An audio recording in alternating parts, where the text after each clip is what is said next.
What was supposed to be a night of celebration turned into disaster after 4 friends who were all drunk left the bar in the city without a designated driver. Designate a driver. Don't drink and drive.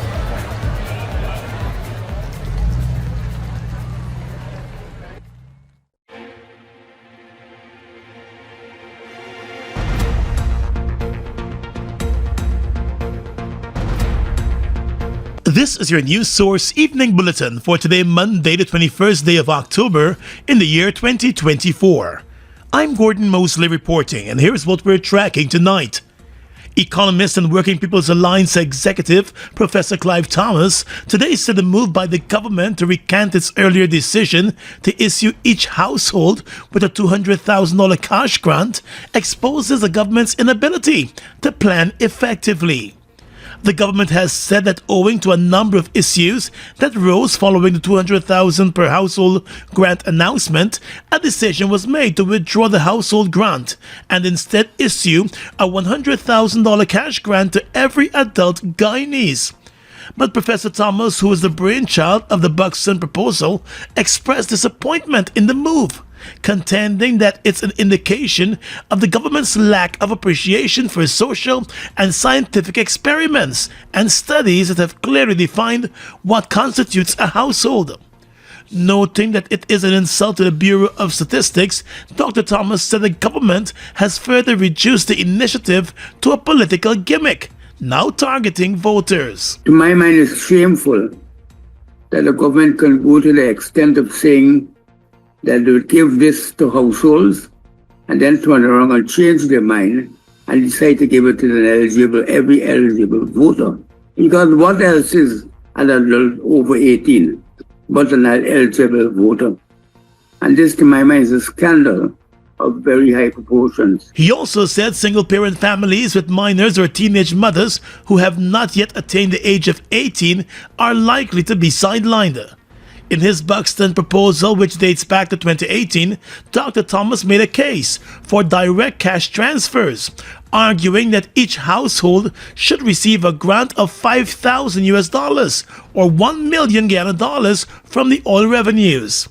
But he said in the absence of a feasibility study or a strategic plan guided by a clear framework, the government is simply engaging in a handout for political mileage. This is a handout.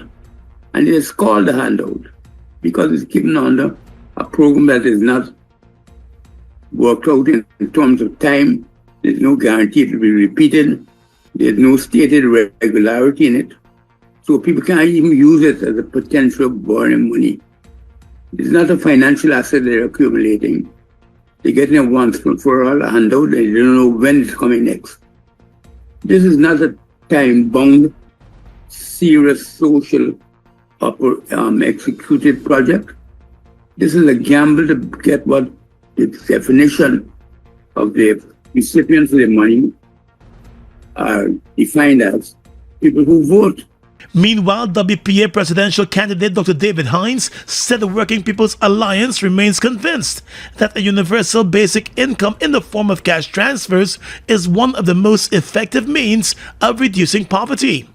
He said the country's oil and gas windfall affords the golden opportunity to implement the idea, which has been successfully adopted in many other countries. For the WPA, this matter of the cash transfer is rooted in our commitment to alleviate poverty as a developmental goal. It goes beyond politicking. WPA is therefore heartened that some of the initial skeptics have warmed to the idea as a serious policy initiative. In this regard, the PPP's attempt to utilize it as a political gimmick should not diminish its seriousness. Hines said the Working People's Alliance strongly believes that its initial estimation of an annual transfer of approximately $1 million is still valid. He also said given the party's estimation that Guyana's oil reserves are closer to 30 billion barrels, it is now their view that Guyanese households should be afforded more than the initial estimate. Stay with us, more news coming up in just a moment. It all starts with one. Maybe it's one look, you know the one, or one touch, even one word. I can start with one step, or one promise, one thrill, one first time, one deep breath, one leap of faith, one day to remember, or one night to forget. One moment, so many stories that make up one crazy, average, everyday, fabulous life. We get one life, just one. Make your move. It all starts with one.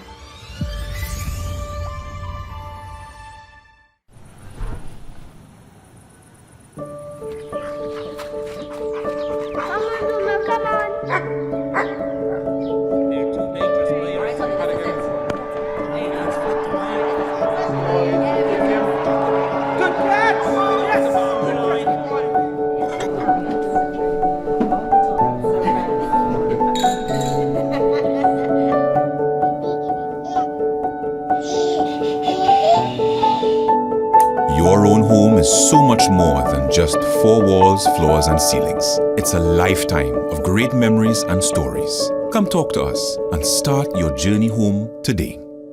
Republic Bank, we're the one for you. Is there anybody in this house want to worship the Lord with me? Hi music fans, it's here again. It's the Gospel Music Awards 2024 and the launching of Charlene Maloney's new album titled He's Greater. He's greater. It's a double event, one night only. It's praise and worship at the National Cultural Center, Saturday, November 2nd at 8 p.m. or 20 hours sharp. Tickets cost $3,000 and $2,000. It's Gospel Music Awards and a concert. Special appearances by Ambassador Charlene Maloney and other top Guyanese artists. You cannot afford to miss this one. Be there. Get your tickets at the National Cultural Center, Wireless Connections Border Market, and Andrew Supermarket. The oil and gas industry is helping to transform safety standards across all sectors of Guyana. The government and industry leaders are pioneering safer offshore oil production with new legislation, updated policies, and state-of-the-art floating production, storage, and offloading vessels. Mobile fuels are made with our customers in mind. Mobile Synergy Supreme Plus is designed to help you protect your engine so that your vehicle can give you better mileage and better performance. When you choose Mobile Synergy Supreme Plus, you choose a fuel that will help keep your vehicle running at its best. Visit a mobile service station today and fuel up with Mobile Synergy Supreme Plus.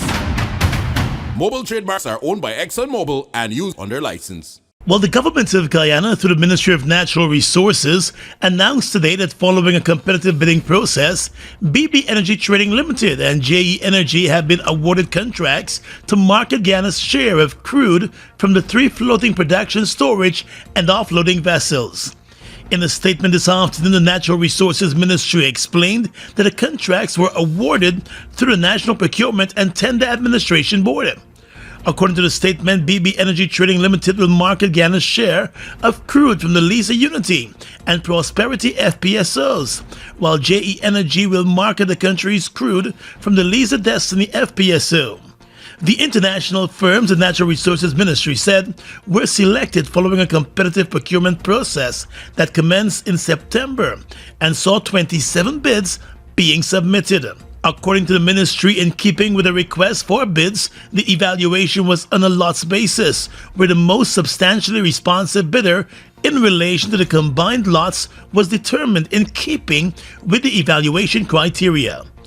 It said the combined premium per barrel to be received by the government from BB Energy and GE Energy for the crudes from the 3 FPSOs amounts to $1.85, reflecting a substantial 93% increase compared to the 96 cents premium secured in the previous period. The contract spanned a period of 12 months. BB Energy and GE Energy had also won the bids back in 2023 to market the country's crude oil. At the time, more than 23 companies had bid for those contracts. Well, the Ministry of Housing, Central Housing and Planning Authority has issued a warning to the Mocha Arcadian Neighborhood Democratic Council. over reports of the sale of lands, cautioning that it will not recognize any such transaction, and also putting persons on notice not to conduct any land leasing or purchasing transaction with the Mocha NDC. In a statement, the Central Housing and Planning Authority said it has been made aware of reports that plots of land within the informal settlement at Mocha on the east bank of the Marara are being sold and allocated by operatives of the Mocha Arcadia Neighborhood Democratic Council, and the CHPA stressed that all such transactions would be illegal. The Housing Ministry explained that back in 2022, the Central Housing and Planning Authority conducted a comprehensive inventory, identifying over 300 occupied and unoccupied structures. Last year, the government started to engage the Mocha residents on the same land. According to the Housing Ministry, the land falls under the government's holding company, NISIL, and the Central Housing and Planning Authority has been engaging with NISIL to facilitate the transfer of the lands. The ministry noted that the block plan for 3 parcels of land is being prepared and is in the transfer process. The ministry has reiterated that any sale of the land by local government bodies, individuals, or entities other than the Housing Ministry, the Central Housing and Planning Authority, or NISIL would be illegal and would not be recognized. But the Mocha Arcadia NDC has stated that it is the Ministry of Housing that has been in the area carrying out the survey of various plots of land and making preparations for the sale of the land. The NDC insists that the land being surveyed is under its control. The University of Guyana will go ahead with the graduation ceremonies for its more than 3,500 students graduating early November, while matters relating to the tuition fees for some of those students in this year's cohort are being addressed. The university, in a release over the weekend, said that it was obliged to clarify the current situation in response to a number of calls regarding the recent announcement of free tuition at the University of Guyana. From all indications, it appears as though students who are slated to graduate this year but still owe the universities its fees are of the view that their debts have been written off as a result of the announcement by President Irfan Ali about free tuition.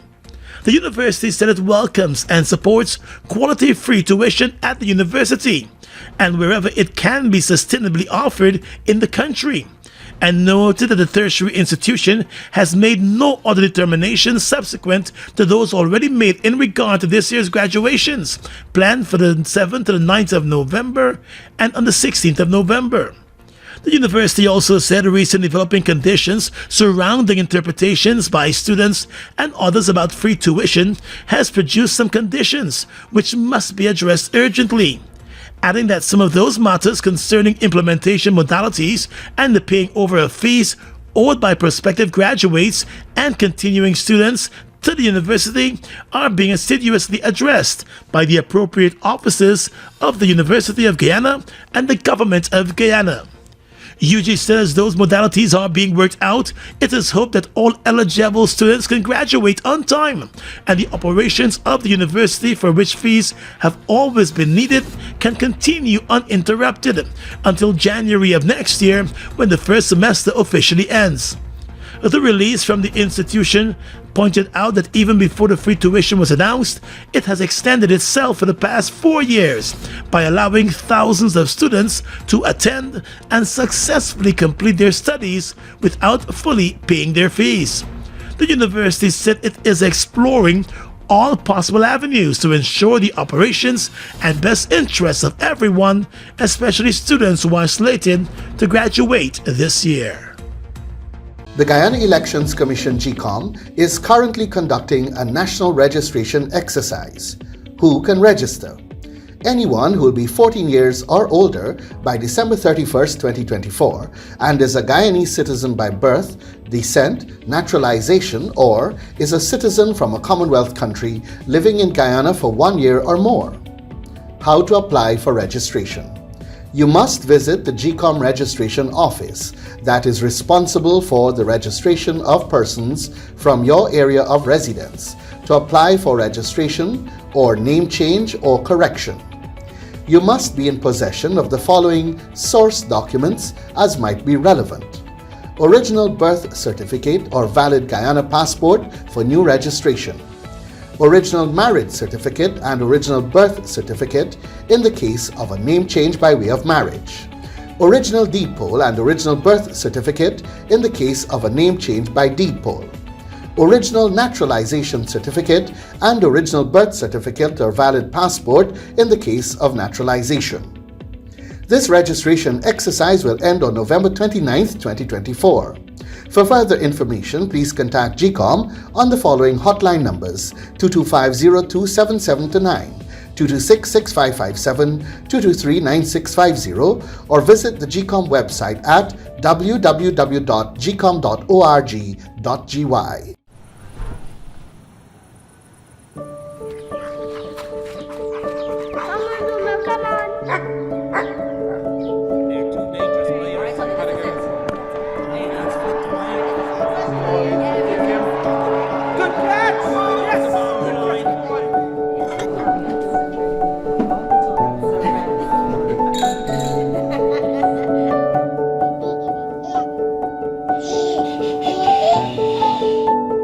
Your own home is so much more than just four walls, floors, and ceilings. It's a lifetime of great memories and stories. Come talk to us and start your journey home today.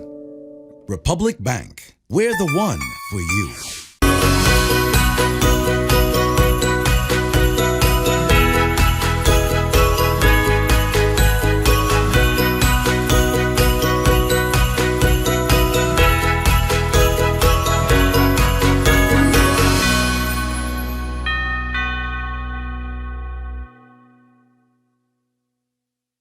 It all starts with one.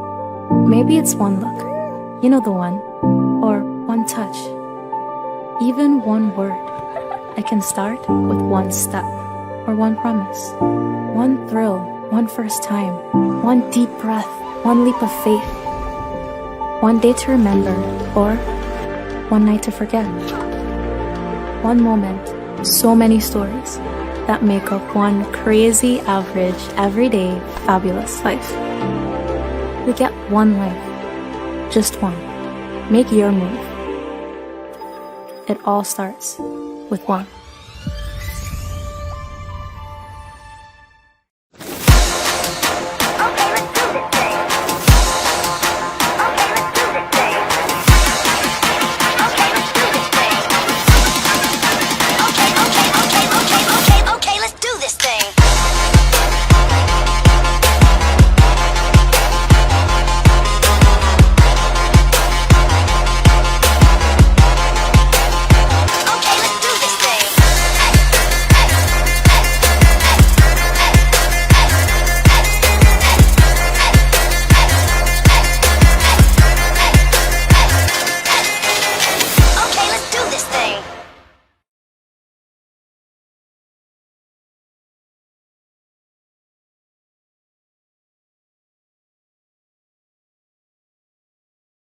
Well, controversial social media talk show host Michael Rodriguez, also known as the Guyanese critic, appeared in court this morning and was slapped with a charge of causing grievous bodily harm. He is accused of using his firearm to hit Berbice businessman Brian Prasad across the face in the Mocha nightclub back in September. Rodriguez has denied the assault allegations, but he was granted bail in the sum of $100,000 when he appeared in court this morning. He was handcuffed and removed from the courtroom after the hearing and had to remain in the prisoner's holding facility until the bail was paid. Businessman Brian Prasad filed a police report 3 weeks ago detailing the incident. He said he was with relatives in the nightclub and was standing at the bar when he saw the accused whipping out a gun and hitting him across the face and his head, causing him serious injuries. Rodriguez has claimed that he had been attacked by someone in the club, but it appeared as though he might have retaliated against the wrong person. The car importer, who was already facing 13 charges of obtaining money by false pretense, is likely to face more than 40 additional charges, as more persons are coming forward with their experiences with the woman and her company. Last Friday, 36-year-old Umika Primo was charged and remanded to jail for obtaining money by false pretense from 11 persons. It is alleged that she collected money from the persons amounting to more than $11 million as a deposit for cars. She told them that she was importing. The cars never came and the persons never got their money back. In court on Friday, the accused was remanded to prison after not being required to enter a plea. Police sources have indicated that there is a large number of other persons who have come forward with their own stories about being duped out of their money by the woman. News source understands that there are many as 50 other persons who have filed complaints against Primo and her car importation company. In Linden, well-known Linden hairdresser Mocha Stanford is nursing gunshot wounds to her right leg after coming under attack during a robbery at her Wisma salon. According to a police report, a 27-year-old hairdresser was at her salon at around 9:20 on Saturday night in the company of 2 customers and one of her workers when a partially masked gun-carrying man entered the salon and demanded their belongings. The bandit, who was described as being dark in complexion with short dreadlocks and just 5 feet 4 inches in height, relieved the hairdresser of $130,000 in cash and robbed one of the customers of a gold ring. The robbery victims told the police that after relieving them of their belongings, the suspect turned around as he was heading out of the business place and fired a shot at the salon owner. The bullet hit the woman to the right leg, and the suspect managed to escape. The injured woman was later escorted to Linden Hospital, where she was treated for her injuries. Her condition is stable, and the police said they visited and processed the scene and removed a 9mm spent shell. A number of persons are being questioned about the incident in Linden. Just over a month ago, the same salon owner was involved in a bottle-pelting altercation with another person at a stage show. There was no police action in that case. GECOM is currently conducting a national registration exercise. Who can register? Anyone who will be 14 years or older by December 31, 2024 and is a Guyanese citizen by birth, descent, naturalization, or is a citizen from a Commonwealth country living in Guyana for 1 year or more. Where to apply for registration? You are required to visit the registration office that is responsible for the registration of persons in your area of residence to apply for registration. Office hours, Monday to Thursday, 8 to 12 hours, 13 hours to 16 hours 30, and Friday from 8 to 12 hours and 13 to 15 hours 30. The offices will be closed on weekends and holidays. This registration exercise will end on November 29, 2024. For further information, contact the GECOM on 225-027729 or visit the website www.gecom.org.gy.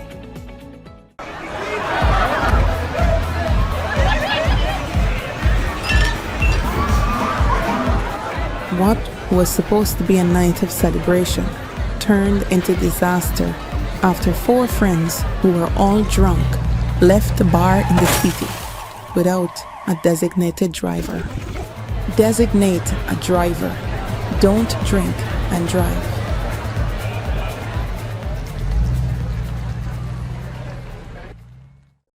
It all starts with one.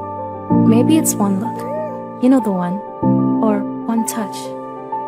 Even one word. I can start with one step. Or one promise. One thrill. One first time. One deep breath. One leap of faith. One day to remember. Or one night to forget. One moment. So many stories that make up one crazy, average, everyday, fabulous life. We get one life. Just one. Make your move. It all starts with one. Guyana's economy is rapidly transforming, and we're all part of it. Guyoil is at the forefront of this development by providing reliable and efficient energy and supporting community development from the very core. 100% of Guyoil's profit goes back to building schools, roads, and other important infrastructure that connects our cities and towns, providing fuel to domestic, marine, industrial, and aerial transportation. Guyoil has now repositioned itself as a market leader in the petroleum industry, building a better future for all of us. Across the region tonight, let's begin in neighboring Venezuela, where the authorities there have arrested former industry and oil minister Pedro Teleche. That's according to the Attorney General Tariq Saab. It's the latest high-profile detention connected to the management of Venezuela's sanctioned oil industry. In a statement on Instagram, the Attorney General of Venezuela said that the former oil minister had been arrested in the early hours of Sunday for alleged grave crimes against the highest interests of the nation of Venezuela. The 48-year-old former oil minister was detained with his closest collaborators, the statement said. Teleche had announced his resignation as industry minister in a social media post just on Friday, citing health issues.